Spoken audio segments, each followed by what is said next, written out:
Moje meno je Iveta Smileková a venujem sa detvianskej výšivke, to znamená výšivka krivou ihlou z detvy, ktorá je veľmi typická pre naše Podpoľanie. V našej rodinnej firme už pracujem veľmi veľa rokov a tradíciu vyšívania krivou ihlou som prebrala po mojej starej mame, ktorá bola veľmi známa vyšívačka v detve a veľmi jej záležalo, aby sa vlastne detvianská výšivka uchovala pre ďalšie generácie, pretože už to tak trošku išlo do zabudnutia a aby sa táto technika naozaj zachovala a bola pre ďalšie generácie, tak vznikla táto naša rodinná firma Detvianske ľudové umenie a ja som tu tretia generácia, ale už mám nasledovateľku, takže veľmi sa teším, že to pokračuje ďalej.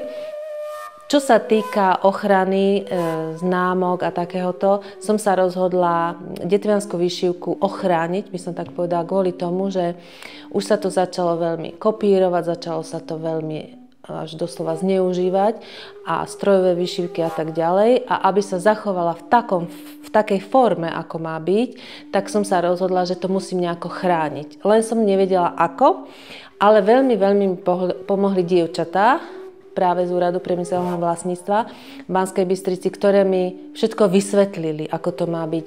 A keďže my máme veľmi veľa typov tovarov, výšiviek, tak nám odporúčili urobiť si zemepisné označenie, ale v rámci toho, že sme si už vlastne vyrobili aj nejaké logo, tak sme si dali chrániť aj logo, pretože v dnešnej dobe je táto téma príliš citlivá a mne veľmi záleží na tom, aby proste nás niekto nekopíroval, aby nám to naše zostalo tu v detve.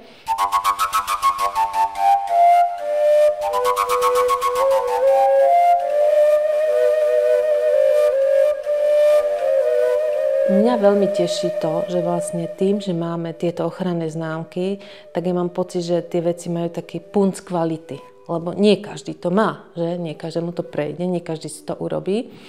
A presne je to o tom, že je človek vyslovene spokojnejší, že keby sa niečo malo diať, vieme, ako na to ísť, máme na to páky. Tí ľudia to už proste vnímajú, že je tu takáto ochrana a je tu takýto spôsob, ktorým by sa dalo bojovať.